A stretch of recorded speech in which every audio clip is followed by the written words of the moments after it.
ہر مسلمان اس بات سے اچھی طرح سے واقف ہے کہ ہر مسلمان کے اوپر 5 وقت کی نماز فرض ہے، اور جو انسان نماز نہیں پڑھتا ہے اس کے بارے میں حضرت عمر بن خطاب رضی اللہ تعالی عنہ کا یہ فتویٰ ہے، لا حظ فی الاسلام لمن ترک الصلاۃ،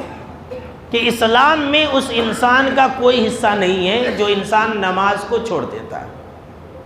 تمام نمازوں کو چھوڑنے والا مذہب اسلام سے نکل جاتا ہے، اس کا شمار کافروں اور مشرکوں میں ہوتا ہے۔ تمام نمازوں کے ساتھ ساتھ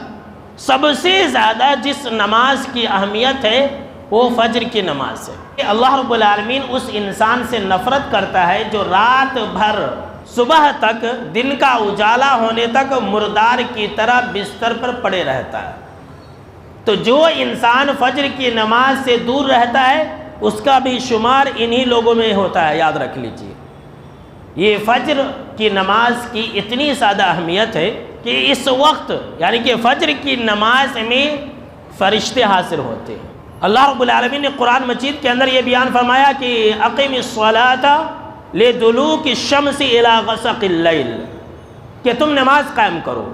سورج ڈھلنے سے لے کر کے رات کی تاریکی تک۔ یہ آیت ایک ایسی آیت ہے جس کے اندر 5 نمازوں کا تذکرہ ہو گیا،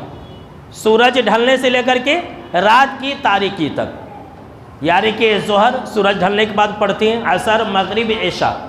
وقرآن الفجر۔ اللہ رب العالمین نے فرمایا اور فجر کے وقت میں قرآن پڑھنا بھی، ان قرآن الفجر کان مشہودا، فجر کی نماز کا تذکرہ الگ سے ہو رہا ہے، اور فجر کے وقت میں جو قرآن پڑھی جاتی ہے وہ مشہود ہے، وہ حاضر ہوتی ہے، وہ حاضر کی گئی ہے۔ مطلب اس کا کیا ہے؟ مطلب اس کا یہ ہے کہ فجر کی نماز میں فرشتے حاضر ہوتے ہیں۔ جی ہاں، سن لیجیے، جو انسان فجر کی نماز نہیں پڑھتا ہے وہ انسان فرشتوں کی رجسٹرڈ میں ایبسنٹ ہوتا ہے، اس انسان کے حق میں فرشتے گواہی نہیں دیتے، اس وقت فرشتے حاضر ہوتے ہیں اور فرشتے گواہی بھی دیتے ہیں۔ جیسا کہ بخاری اور مسلم کی حدیث ہے، حضرت ابو ہریرہ رضی اللہ تعالی عنہ راوی حدیث سے کہتے ہیں کہ آپ صلی اللہ تعالی علیہ وسلم نے فرمایا کہ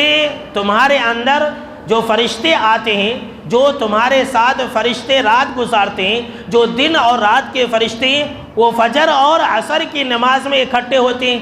آپ صلی اللہ تعالی علیہ وسلم نے فرمایا کہ جو رات کے فرشتے ہیں جب اوپر جاتے ہیں، جو دن کے فرشتے ہیں جب وہ اوپر جاتے ہیں، تو اللہ رب العالمین جو کہ اپنے بندوں کے تمام حالات سے واقف ہوتا ہے